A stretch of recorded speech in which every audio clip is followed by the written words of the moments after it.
being surprised that the 95 theses just representation. And reaction of his peers.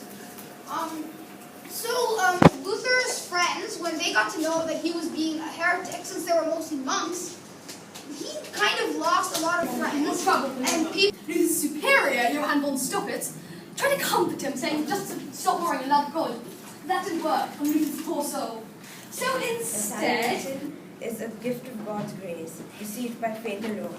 It was this that led him openly questioning the teachings of the Roman Catholic. He was horseback during a thunderstorm and the lightning bolt struck near him as he was returning to university after a trip home. He wrote 95 bullet points that expressed his thoughts about the church, indulgences, and the Pope, and nailed them to the door of a nearby church.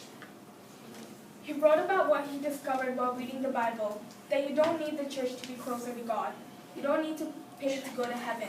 That it's not about you and the church, but you and God. Then, save me and I'll become a monk. The storm subsided and he was saved.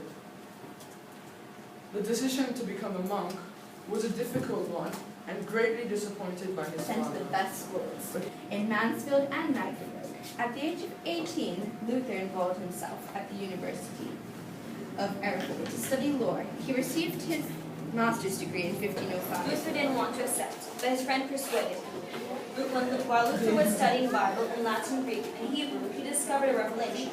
He discovered that to receive salvation, you just have to put out your empty hands and receive this gift God wanted you to receive. Luther started to believe that you don't need the institution of the church, you don't need the intercession of the priests, you don't need great papal ceremonies to get to heaven.